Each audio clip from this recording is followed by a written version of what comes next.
Hi everyone, welcome back to Brookdale Farm. Well, today we're starting work on the Chamberlain to get it ready for seeding. And one of the bigger jobs on this that we need to do is to take this wheel off here, get the brakes apart. Now the brake drums on these are quite difficult to get off. There's no reason they shouldn't come off, they just seem to seize on quite tightly. So get the brake drum off, assess the brakes. The brakes are seized up and have never worked properly on this side.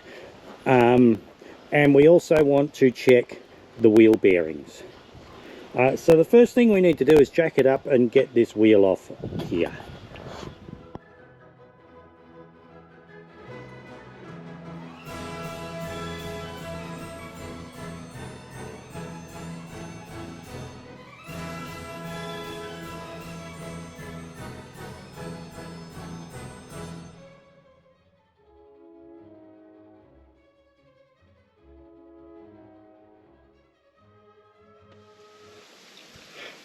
Okay, so we've got the wheel off here and you can see just how big this brake drum is.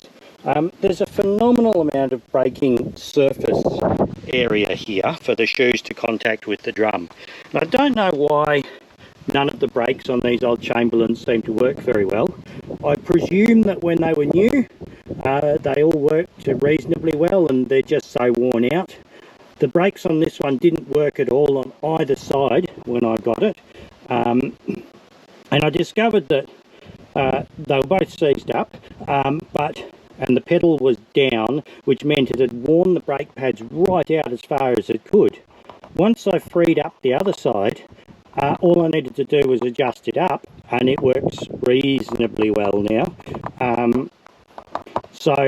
But I couldn't get this one apart. So there's 4 screws around here that hold the drum on, but they seize on really badly around here. So we're going to have to make a puller up that hooks on. There's a bit of a ridge on here. We're going to make a puller up that hooks on there. Somebody's already had a go at it in the past and broken this bit of the brake drum off. That's not going to make any difference really to what we're doing. Yeah, we'll get these screws out, we'll make up a puller, and we'll see if we can get this drum off. The other thing we need to do before we try and get the drum off, if we come in under here, I've just pulled this, there's a pin in here on this brake linkage in here. I've pulled that out, and that allows me to push this activating lever back as far as it will go to release the pads on here. So when you put your foot on the brake, it pulls on this lever in that direction, it pulls this up, twists a cam in here and applies the brakes in your drum here. When we want to slide the drum off, we want to make sure that the brakes are right off, so I've pushed that right off. There's also a cover band in here which I'm going to take off. There's a single bolt down the bottom here that we're just going to undo, and then this band will just slide off over here and get out the way.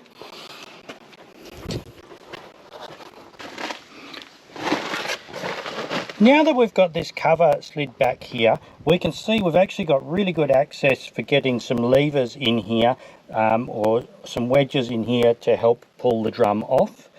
So we'll be, before we make the puller up, we'll be trying to just lever off here and see if we can get it off. Now, I don't know if you can see in here with the camera, but there's a whole bundle of dust in there.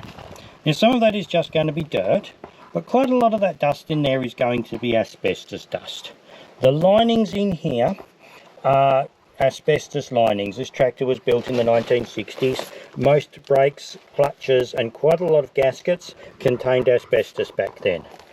So we do not want to be breathing this dust, and we don't want to be dropping it on the ground to blow around later. So I've put down an old bulker bag, and I'm going to put some newspaper down as well. But one of the really good ways to bind this dust up so it's not loose and blowing around is actually shaving foam. So we're going to spray as much shaving foam in there as we can. This binds up the dust. Then later on, when we get it apart, we're going to wash the shaving cream off through some geofabric. This is a very fine fabric and it traps all the asbestos dust in the fabric. And then we can dispose of that properly. So I'm going to spend a little bit of time getting as much shaving cream in here as I can now to bind up all of that dust before we go any further. Okay, now we're just going to try and get in here with a tyre lever and see if we can gently wriggle the drum off. That actually moved. That's a really good sign.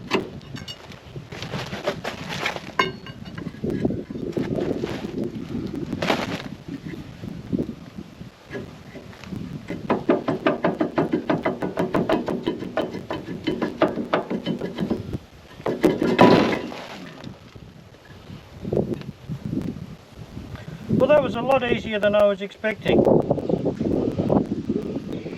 Okay, so there's a lot of dust in here. I'm going to put some more shaving foam in here, but we'll just have a quick look first. Here's the cam that twists to operate and spread the brake shoes.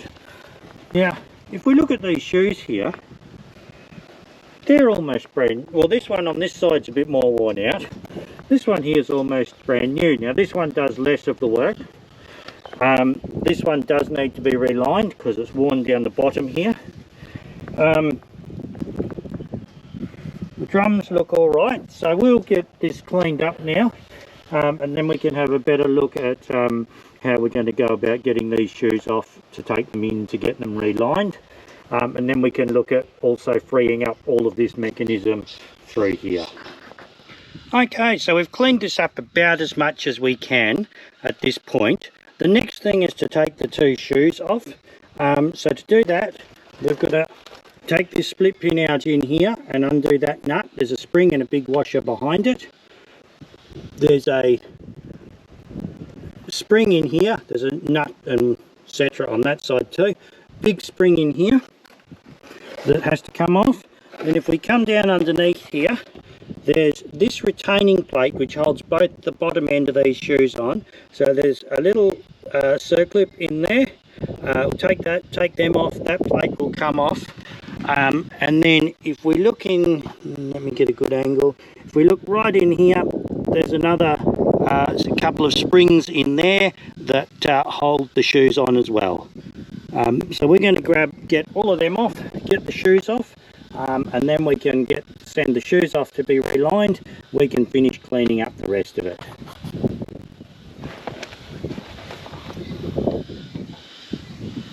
First we'll get the split pin out.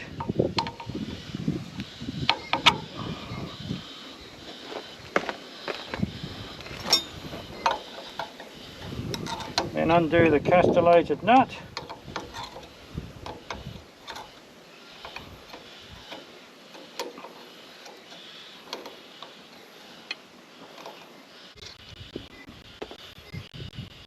Spring and washer.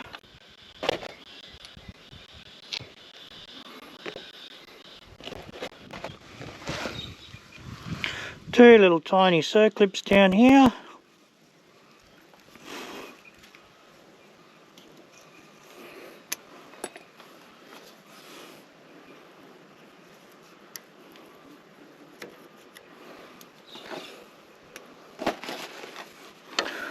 Okay, this retaining bracket should come off now, and the wasp's nest that's underneath it.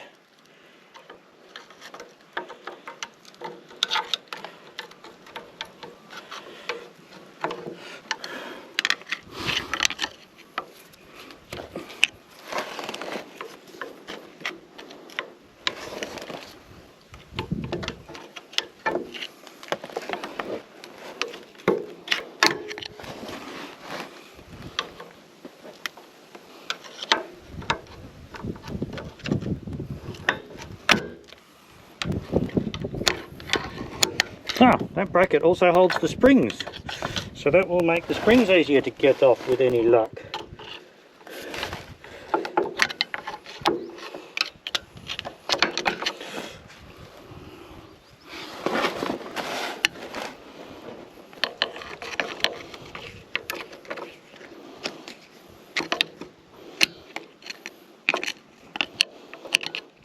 may not need to actually undo those springs until we've pulled everything off a bit further. We actually didn't need to undo those circlips.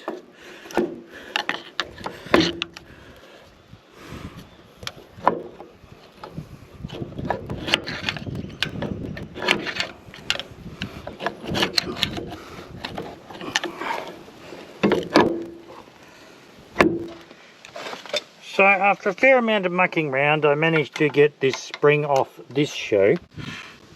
There's a pin in here that is where we took the bolt off on the nut off on the outside, and we need to remove this as well to allow the shoe to come off.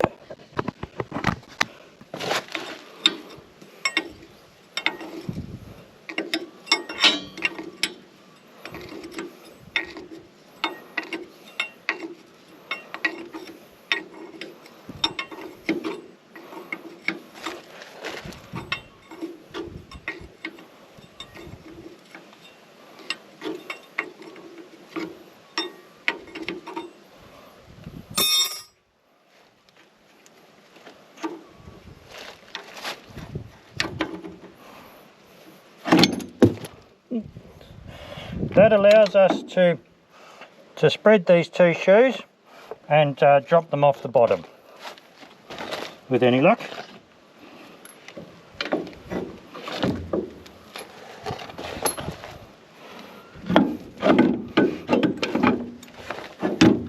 Alright, so we've got the pads half off. They're still stuck up on their bottom springs. I thought that whole bracket would slide out the bottom here, but I'm going to have to get it off these springs here next. Okay, so we've got this cleaned up, and there's a bit more sunlight in here this afternoon, so we can see things a bit better. The next thing we need to do is this cam here is what operates the brakes, and this should turn freely in here. But it's actually seized up in this bush just in here. Now, this plate here that holds the bush has a really strange setup on it, because this plate is slotted so that you can center it on your brakes, on your brake drum. And presumably as your front brake pad wears, you can actually move that forward just a little bit to give you a bit more braking. You need to be able to adjust that with the brake drum and everything on.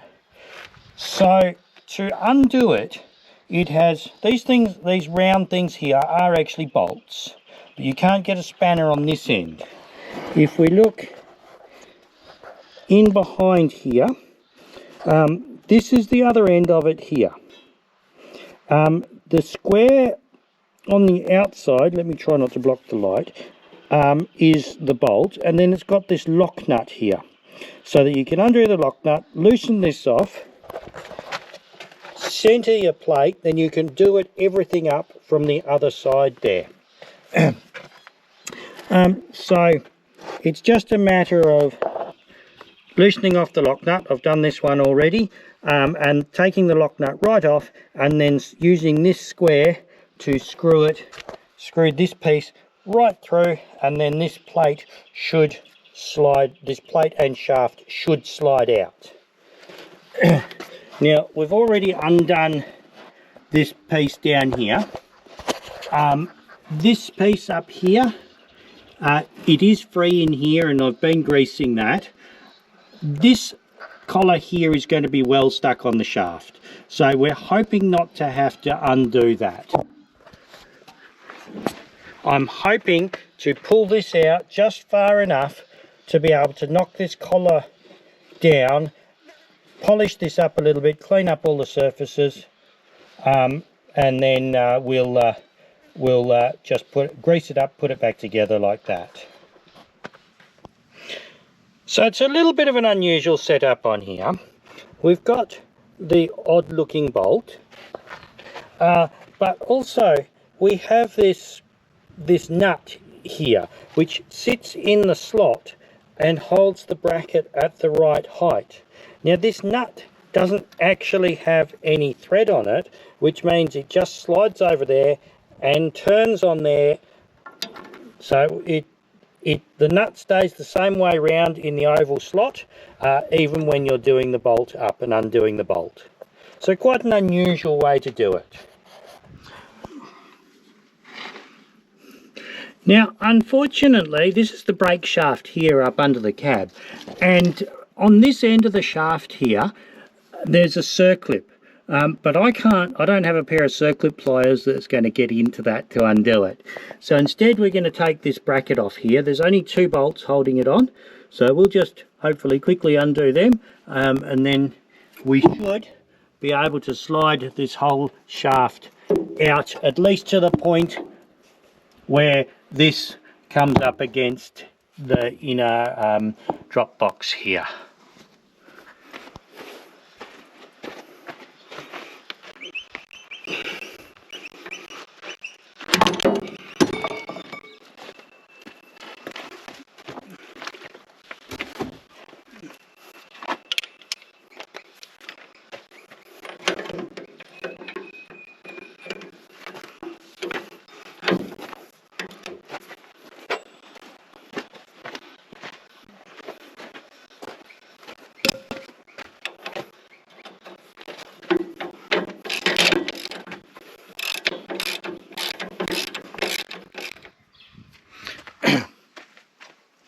Now, hopefully this shaft should just slide out of here.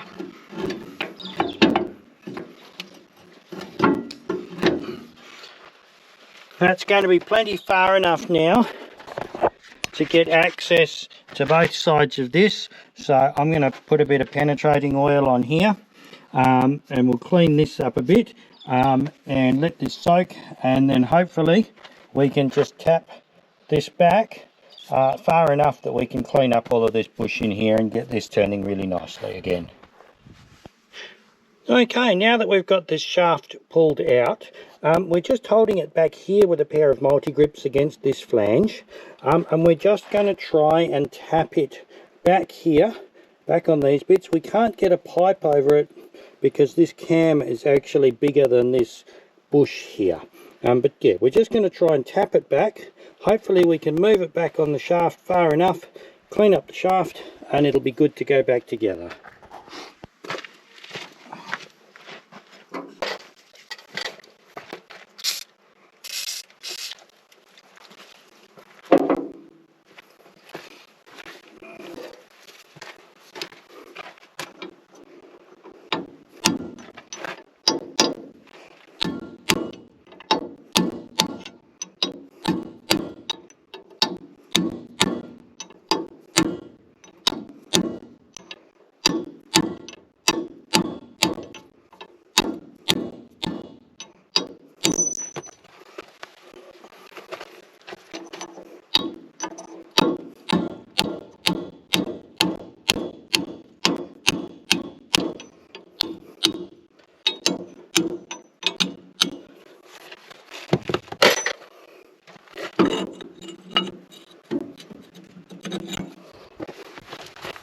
Alright, well that was a bit easier than I thought it was going to be. That shaft's pretty rough, but it'll clean up alright. And I'll get the brake shoes redone, and we'll put it back together next week, hopefully. Thanks very much for watching. I hope you've enjoyed this little video, and I hope to see you again next time. Thanks, bye.